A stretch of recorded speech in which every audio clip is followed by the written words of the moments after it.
Bamboo tandoori fish. Jabalpur नाम के गांव में किशन नाम का व्यक्ति रहता था। वो कोई काम नहीं करता था, घर में पड़ा सोता रहता था। एक दिन उसके पास उसके माँ बाप और उसकी पत्नी ज्योति तीनों आए। अब उसके पिताजी पटेल किशन से, क्यों भाई महाराज, अगर आप कृपा करके हमें ये बता दें कि आज खाने में आपको क्या चाहिए तो हम उसे पका कर आपके सामने ले आएंगे। किशन, इतनी जल्दी सुबह हो गई, अब सवेरे सवेरे अपनी शक्ल क्यों दिखा रहे हैं तीनों? क्या बात है? रात को जो मेरे सपने में सुंदरियां आई थी वो कहाँ चली गई? ज्योति, क्या कहा? तुम्हारी सड़े हुए चेहरे को सुंदरिया देखेगी? हाँ, तुम अपनी पत्नी का ख्याल तो रख नहीं सकते और तुम्हारे शौक रईसों वाले। हाँ, कहकर नाराज होकर वहाँ से चली गई। बाद में पटेल अपने बेटे से, अरे बेटा, तुम्हें शर्म नहीं आती? इतने बड़े हो गए हो फिर भी अपनी पत्नी से डांट खाते हो। हमारी इज्जत क्यों उछाल रहे हो बेटा? तब किशन, देखिए पिताजी, मैं बहुत होशियार हूँ। मैं आपकी तरह अपने शरीर को तकलीफ देकर काम नहीं कर रहा। वक्त आने पर पैसे खुद ब खुद मेरे पास चले आएंगे, आप देखते जाओ। तब तक मैं सपने देखते हुए जिंदगी गुजार दूंगा। कहकर वो फिर से सो गया।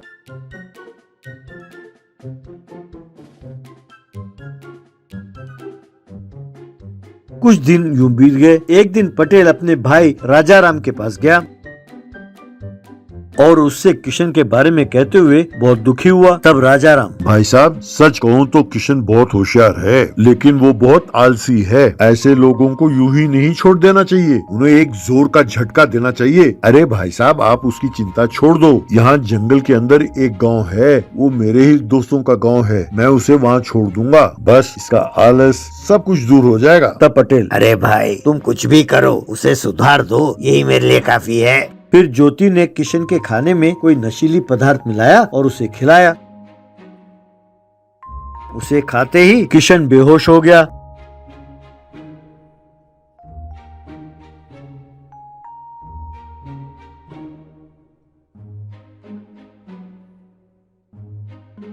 तब राजाराम उसे जंगल के अंदर ले जाकर उस गांव में छोड़ दिया, अपने दोस्त डुम्बू के पास। और फिर ये लौट गया। बाद में जब किशन जागा तो उसके सामने 2-4 लोग खड़े थे।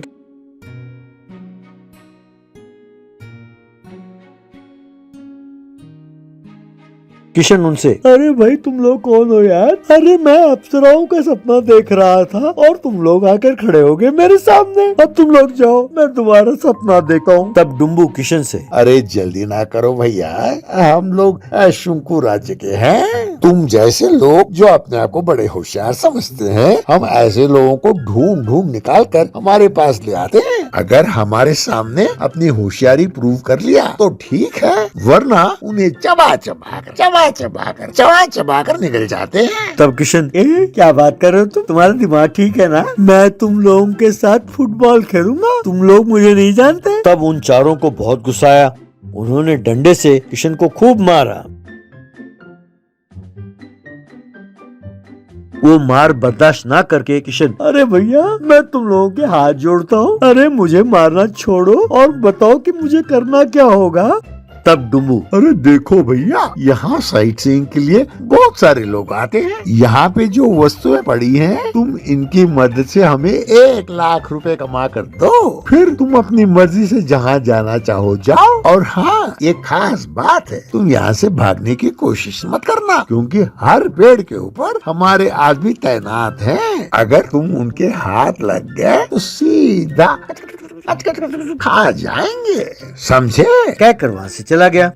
थोड़ी देर बाद किशन ने देखा कि वहाँ पानी पूरी, पकौड़ी, जूस वगैरह बेचने वाले आकर वहाँ बेचने लगे।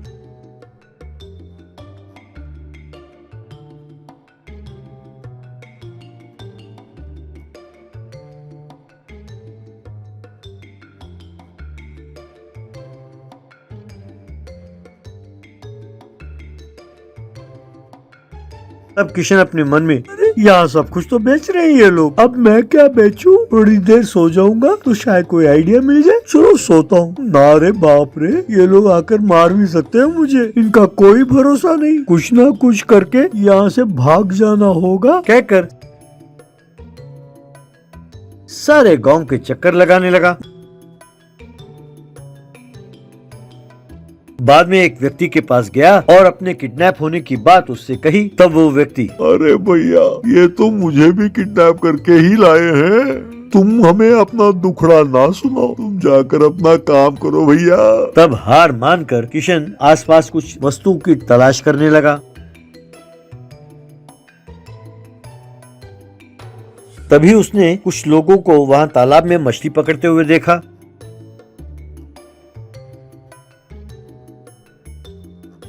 तब किशन अपने मन में, अरे यहाँ मछलियाँ मुफ्त में ही मिलती है और यहाँ आसपास बांस भी बहुत है, बस जरा सा मसाला हम बनाकर लिया है तो बैम्बू तंदूरी फिश बनाकर लोगों को खिला सकते और खूब पैसे कमा सकते हैं। अगर मैंने एक मछली 500 रुपए के हिसाब से बेचा तो केवल 20 दिनों में यहाँ से मैं जा सकता हूँ। यूँ सोचकर उसने कुछ मछलियाँ पकड़ी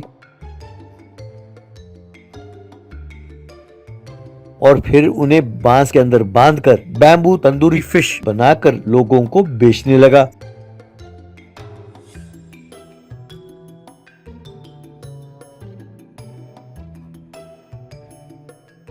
यूं देखते ही देखते लोग किशन के बनाए हुए तंदूरी फिश खाने के लिए उमड़ पड़े। बस देखते देखते एक ही हफ्ते के अंदर किशन ने 1 लाख रुपए कमा लिया।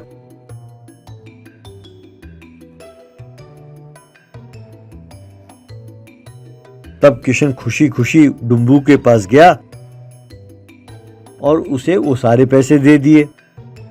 किशन डुम्बू से, देखिए ये पैसे मैं यहाँ से जाने के लिए नहीं दे रहा हूँ, ये तो मैं यहाँ रहना चाहता हूँ इसलिए दे रहा हूँ। और हाँ, तुम लोगों ने मेरा आलस दूर किया और मुझे काम करने पर मजबूर किया, इसके लिए मैं तुम्हारा आभारी हूँ। चलो मैं चलता हूँ और अपने परिवार को लेकर यहाँ आता हूँ। कहकर घर गया और अपने परिवार को साथ लेकर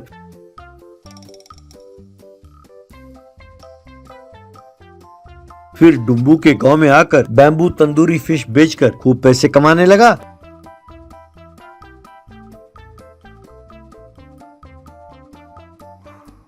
और अपने परिवार का देखभाल करने लगा। ये देखकर